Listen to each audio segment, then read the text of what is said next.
सबसे पहले तो बेटा कॉन्ग्रेचुलेशन ऑन योर रिजल्ट है 323 मार्क्स, तो बहुत ही बड़ी अचीवमेंट है।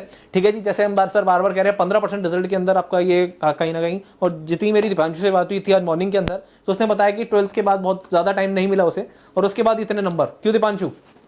हाँ जी सर, ऐसे ही था। मैं 12th अप्रैल में ही क्लियर हुई थी, तो फिर मेरे को था कि जून में देना है। फिर मैंने आपका कोर्स लिया था अप्रैल में, ओके। और 2.5 महीने थे उसी में ही करा था बस उससे। इस बच्चे की मैं एक खास बात बताऊं कि आई थिंक जितना मैं जानता हूँ रेगुलर क्लास करता था, लाइव क्लास में रेगुलर आते थे। लाइव क्लास में मेरे ख्याल से रेगुलर था, डाउट्स वुट्स मेरे ख्याल से जो भी था अपना अच्छा भला, मेरे ख्याल से मेरे से कई बार बात भी हुई है आपकी। हाँ जी सर, मैं लेता था डाउट, आपकी सारी क्लासेस ली थी सर मैंने, मैथ्स की तो, हाँ। और अकाउंट्स की भी सारी लाइव क्लासेस डेली लेता था, क्योंकि यही था क्लियर करना है इस बार ही कुछ भी करके। और सर सबसे बड़ी बात 2-2.5 महीने के अंदर 12th के बाद बच्चे सिर्फ सोचते रह जाते हैं कि मेरे को करना है कि नहीं करना है, और बच्चे ने 2.5 महीने में वो नंबर ले आया, वो 300+ वाले, जो एक सपना होता है बहुत सारे बच्चों का। तो दीपांशु जी देखो, हम ज्यादा नहीं बोलेंगे, आपसे बुलवाएंगे, आप बताइए जरा मेरे को कि क्या चीजें आपने वो 2.5 महीने के अंदर ऐसा क्या कर लिया, और ऐसा क्या मतलब कि अब जैसे बच्चों के पास 40 दिन का समय है, सितंबर के लिए उन्होंने क्या करें, क्या आपकी क्या स्ट्रेटेजी रही? जैसे अभी उन्होंने बताया सुजल ने, तो आपने क्या स्ट्रेटेजी अपनाई थी? हाँ जी सर, तो मैंने पहले तो आपकी लाइव क्लासेस ही ले रहा था। मेरा पूरा ये था कि पहले सिलेबस कंप्लीट हो जाए, क्योंकि एंड में सिलेबस में काफ़ी दिक्कत आती है, और मैंने होप नहीं छोड़ी थी। मतलब मैंने भगवान में भरोसा रखा कि पास तो होना ही है, और ऐसे मैंने बुरा सोचा ही नहीं था। मैं लॉ की क्लासेस नहीं ले पाया था, बट लास्ट डे में भी, लास्ट 1.5 डे में मैंने सारे मैराथन लेक्चर देखे थे कि सिलेबस तो खत्म करना ही है, कुछ ना कुछ तो लिख के आना ही है पेपर में, और मैंने वही अपनी अप्रोच रखी थी। बाकी मैंने आपकी परफेक्ट रिवीजन बुक मेरे बहुत हेल्प आई थी, उससे मैंने एंड में सारी रिविजन्स कर ली थी। एक ही दिन में मेरी सारी रिवाइज हो गया था, 2-3 घंटे में उसमें सारे कंसाइज नोट्स थे। और अपनी स्ट्रैटेजी यही थी सर कि जो भी चैप्टर कर रहा हूँ उसे एक ही बारी में ऐसे करो कि दोबारा उसको पढ़ना ना पड़े। जैसे मैंने पार्टनरशिप कंपनी अकाउंट्स 12th में ही बहुत अच्छे से कर ली थी। मैं 12th में भी 100 आया था अकाउंटेंसी में। अरे वाह। हाँ जी।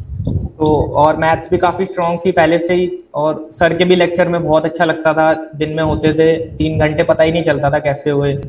और सर बाकी इकोनॉमिक्स के भी सारे लेक्चर मैंने लिए थे, जो लाइव में हो गया था कवर, बाकी मैंने फिर रिकॉर्डेड से कवर करा था सर। ओके। ये स्ट्रैटेजी अपने। तो बेसिकली लाइव के साथ मतलब आपका ये सीधी सी बात ये स्ट्रेटजी थी। और बच्चे जो करते हैं गलतियां कि मैं पहले कंसेप्ट कर लेता हूं, फिर सेकंड टाइम जब पढ़ूंगा तो क्वेश्चन कर लूंगा, और थर्ड टाइम जब करूंगा तो मैं टेस्ट दे दूंगा। आपने करा कि एक बार जब मैं कर रहा हूं तभी सब कुछ करूंगा, यही है? हाँ जी, हाँ, आपके लेक्चर के साथ ही मैं आईसीआई के बुक के क्वेश्चन कर लेता था, और फिर एक्स्ट्रा प्रैक्टिस के लिए एमसीक्यू टेस्ट दे दिए, और परफेक्ट प्रैक्टिस के भी क्वेश्चन प्रैक्टिस कर लेता था मैं। मतलब आप आईसीए मॉड्यूल के साथ साथ पीपी भी करते थे? हाँ जी, आईसीआई मॉड्यूल भी करा मैंने, वो भी करे थे, उसके भी तो काफी यार क्वेश्चन 2.5 महीने के अंदर मेरे को यार थोड़ा सा लग रहा है कि यार एक दिन में कितने घंटे पढ़ना पड़ता था? सर मैं मतलब डेली में 9 घंटे तो था ही, लेक्चर ही होते थे। बाकी एग्जाम डेज में तो 12 घंटे से ऊपर ही था। अच्छा, मतलब वो 17-18 घंटे वाली बात नहीं गई, 12 घंटे के अंदर मैनेज कर नहीं लिया? गई थी, लॉ से पेपर से एक दिन पहले 19 घंटे भी पढ़ा था, सुबह 8 से रात के 3 तक पढ़ा था। ओके। तो मतलब बेसिकली वैसे अगर मैं बात करूं, कंसिस्टेंसी मैटर करी कि वो 9-10 घंटे जो रेगुलर अपनी पढ़ाई 9 हाँ, घंटे वो क्लास के डेली बाद 9 मैनेज घंटे के करना। लेक्चर ही हो जाते थे सर, और अपना फिर उसके बाद जो भी हुआ वो रिवाइज कर लिया, नोट्स साथ के साथ बनाता था लेक्चर के साथ ही, क्योंकि नोट्स बहुत हेल्प करते हैं एंड में भी। और अपना ये कंसिस्टेंसी रखनी पड़ती है, नहीं तो बाद में दिक्कत होती है सर। तो आप बेटा पहली बार कर रहे थे, जैसे मतलब पहली बार in the sense of 12th के बाद आप पहली बार अटेम्प्ट दे रहे थे, तो कहीं ना कहीं आपने 2.5 महीने के अंदर आपने वो कहीं ना कहीं वो एक हौसला बनाए रखा और वो अटेम्प्ट निकाल भी लिया। तो कहीं ना कहीं जैसे जो बच्चे हैं जिनका अटेम्प्ट लग गया है, सितंबर में 40 दिन का समय है, उनको क्या करना चाहिए आपके हिसाब से? सर मैं यही कहता हूँ कि अभी भी हार नहीं माननी चाहिए। बिल्कुल। अगर हो सकता है आखिरी एक हफ्ते में भी हो सकता है, अगर तब भी कुछ नहीं बढ़ा आखिरी एक हफ्ते में जी जान लगा दो। क्योंकि जब आपके रिवीजन लेक्चर होते थे, मैं सुबह 9 बजे बैठता था, और रात के 9 बजे तक तो 1 सिटिंग होती थी, उसमें हटता ही नहीं था, लेक्चर ही चल रहे होते थे। और फिर रात को भी बैठ जाता था, जैसे ही हिम्मत होती थी उस हिसाब से लेक्चर करे अपने। मेरा बीच में सीयूईटी भी था, तो उसमें भी मेरा एक हफ्ता तो हुआ था खराब, पर उसको भी कवर अप करा मैंने, उसमें भी अच्छा स्कोर था मेरा। बहुत ही बढ़िया बात बेटा, दिल से तालियां। मतलब कि इतनी मेहनत, 10-12 घंटे की पढ़ाई, क्लासेस को कंटिन्यू करना, 12th को देना, सीयूटी का एग्जाम देना, और उसके बाद भी इतना अच्छा रिजल्ट, मतलब दिल खुश हो जाता है। तो जब वो आप बताते हैं ना कि सर वही सेम चीजें हैं कि आपके कंसेप्ट लेक्चर, लाइव क्लासेस हमने करी, उसके बाद अपने पीपी के क्वेश्चन टेस्ट दिए, टेस्ट देते थे, कितने नंबर आते थे? सर मैंने घर पे इवेल्युएट करे थे टेस्ट, और एंड में तो एमटीपी भी सारे प्रैक्टिस करे थे। ओके तो मेरे आ जाते थे 80% के अराउंड मार्क्स आते थे टेस्ट में भी। मैथ्स के मैंने सारे ऑल इंडिया टेस्ट सीरीज सारी दी थी, मॉक टेस्ट दिए थे सबके। All India test series free वाली या पेड वाली? फ्री वाली दी थी, पेड वाली शायद नहीं दी थी अच्छा, मैंने। आपके तो कोर्स में मिल गई होगी पेड हाँ वाली जी, तो। हाँ जी। बट आपने कहा कि आपने एमटीपी दे ली थी उसकी जगह। हाँ, मैंने एमटीपी घर पे हैंड से प्रैक्टिस करे थे, रिटर्न और अपने बाकी जो आपके टेस्ट हैं आपके कोर्स में वो सारे मैं जैसे मैं फ्री हूँ, जैसे 5 मिनट खाना खा रहा हूँ तो मैं साथ ही साथ एमसीक्यू टेस्ट देता रहता था। बताओ सर, कि क्या डेडिकेशन है? उसमें जैसे लॉ की रिवीजन होती थी एमसीक्यू टेस्ट से, पेपर में एमसीक्यू नहीं आते पर उससे काफी रिवाइज हो जाता था।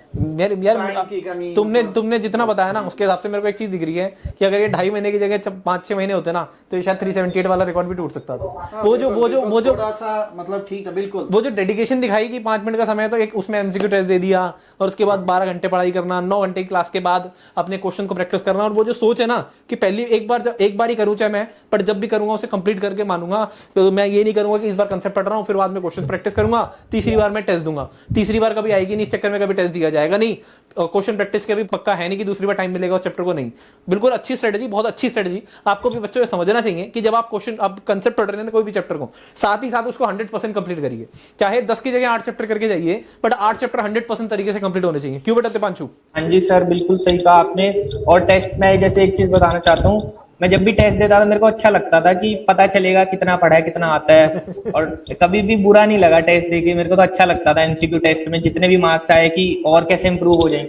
जैसे मैंने जब पहली बारी मॉक टेस्ट दिए थे तो मेरे 60 के अराउंड भी नहीं आए थे मार्क्स। अरे जी, तो फिर मैंने उसको मैथ्स में भी कवर अप करा कि जो जो कमियां हैं स्टैट्स में, जैसे अगर कोई चैप्टर में प्रॉब्लम है तो थ्योरेटिकल डिस्ट्रीब्यूशन तो उसको फिर से करा, उसके क्वेश्चन बुक के भी प्रैक्टिस करे, सारे लेक्चर देखे, फिर उसमें इम्प्रूव होते गए। पेपर में भी बहुत हेल्प हुई थी उससे। पेपर में बहुत हेल्प हुई थी। बिल्कुल, आज मैं मॉर्निंग में लाइव क्लास ले रहा था, दीपांशु को बोल रहा हूँ मैं जी तो सर। दीपांशु की कोई कजिन सिस्टर भी शायद हाँ जी सर, वो जुड़ी है। हाँ जी, वो आपसे ही क्लास ले रही है सर। हाँ, तो मैं मॉर्निंग में ऐसे मुझे पता नहीं था तो मैं बता रहा था कि हमारा एक स्टूडेंट है और वो इस बार 323 लेकर आया। तो अचानक से आई कि सर वो मेरा ना कजिन ब्रदर है। तो उन्होंने इतनी तारीफ करी ग्रूमिंग की, तो कह रहा है मैंने तो 4-5 जनों को बोला कि भैया यहीं से लो सब। तो अच्छा लगा। तो ऐसा क्या खास लगा आपको ग्रूमिंग में, अगर आप शेयर करना चाहें तो मतलब क्या चीज आपको अच्छी लगी कि आपने मेरे इतने को सारे बच्चों को बोला यहाँ एनरोल करने के लिए? सर एक तो आपके क्या था, आपके कोर्स में पर्सनल इंटरेक्शन हो पाता है टीचर के साथ, तो वो चीज काफी अच्छी लगी। जैसे जूम पे क्लासेस होती हैं तो अगर डाउट हुआ तो पूछ लिया, और पूरे दिन डाउट क्लासेस होती हैं, एंड में तो यही होता है कि हमारे डाउट क्लियर हो जाएं। ये चीज काफी अच्छी लगी। बुक्स भी बहुत अच्छी थी आपकी, परफेक्ट रिवीजन वाली की, तो वो तो बहुत ही अच्छी बुक्स थी, उनसे तो मेरा सारा ही कवर हो गया था। और आपके मैं यही कि रिवीजन लेक्चर्स जो एंड में हुए थे वो उससे भी बहुत हेल्प हुई। मैराथन भी सारी देखी थी मैंने। आपके लेक्चर मेरे को काफी अच्छे लगे सर, मैं तो बहुतों को रिकमेंड करे हैं। तो फुल यूटिलाइजेशन करी कोर्स की, सब कुछ अच्छा लगा भाई को। एक जगह बेचारा स्ट्रिक नहीं हो पा रहा। सर पीपी अच्छा लगी, लाइव भी अच्छा लगा, टेस्ट भी अच्छा लगा, और दिल से ना हमें बड़ी खुशी होती है जब आप ऐसे। और सर सेम मतलब ऐसा नहीं होता कि अलग कोई बच्चा कुछ कह रहा है। अब देखो ऑल इंडिया रैंक 3 था इंटर के अंदर, मानस सिंह भाटिया, उसका भी सेम कहना था सर वो पीपी के क्वेश्चन अगर आप कर लें, आप कंसेप्ट अच्छे से कर लें, उसके बाद पीपी के क्वेश्चन अगर आपने कर लिए, टेस्ट दे दिए, टाइमली बेसिस पे रिवीजन कर लेना, सिर्फ इतना ही है। इतना बड़ा भोकाल नहीं है, इतना बड़ा टेंशन लेने वाली बात नहीं है। और बेटा दीपांशु मैं आपको अभी बोलूंगा, जिस तरीके से जो फेथ आपने ऊपर वाले में बना के रखा, जैसे आपने बताया, वो सेम फेथ बना के रखिएगा। इंटर के अंदर बिलीव नहीं, टाइम है हमारे पास, अच्छी रैंक आ सकती है। मैं कहता हूं आपकी सिंगल डिजिट के अंदर रैंक आ सकती है, बट वही डेडिकेशन वही फेथ आज से ही कंटिन्यू करेंगे इंटर को। कोई भी दिक्कत आती है मेरा नंबर आपके पास है ही, तो वहां पर कनेक्ट होइए। और मेरे को इस समय ऐसा लग रहा है कि आप बिल्कुल मेरे साथ बैठे हैं। जी सर, ऐसा ही है, मैं भी मिलके बहुत अच्छा लगा, सबसे बात हुई है। सर आपके स्टूडेंट थे दीपाली कात्याल, मैं उन्हीं के स्कूल से हूँ, उनके 348 थे, वो भी मेरे लिए एक इंस्पिरेशन थे। मेरे को उन्हीं से ही पता चला था कि ग्रूमिंग एजुकेशन एकेडमी है। अच्छा दीपाली। हाँ जी, मैं उन्हीं के स्कूल से हूँ। अरे वाह, तो बहुत ही अच्छा है सर। ऐसा लगता है ये धरती गोल है, और वो बार बार जब वो बच्चे मिलते हैं ऐसे ऐसे जब इंटर का ले रहे थे, तो ऐसे एक बच्चा मिला था कि सर 12th में पढ़ा था और उसके बाद अब इंटर का रिजल्ट था, तो वो ऐसा लगता है कि कनेक्टेड है बहुत ज्यादा। मतलब जो लगता है ना बच्चों को कि यार ऑनलाइन है, कनेक्शन नहीं हो पाता, वो हमें लगता है कि हम वो चीज ब्रेक कर पा रहे हैं और वो आपसे कनेक्शन बना पा रहे हैं। ठीक है जी दीपांशु। हाँ जी सर, मैं बट अब दिल्ली तमन्ना है मेरी, इंटर के अंदर सिंगल डिजिट में रैंक चाहिए आपसे मेरे को। हाँ जी सर, पूरी कोशिश रहेगी। पूरी कोशिश रहेगी, नंबर आपके पास है, कनेक्ट करते रहिएगा। चलिए once again very very Thank you so much. Congratulation. Party वार्टी करिए, पढ़ाई स्टार्ट करिए अब। हाँ जी, 2 दिन रेस्ट करके फिर अपना स्टार्ट करो। हाँ जी, thank you so much. Thank you जी। God bless you बेटा।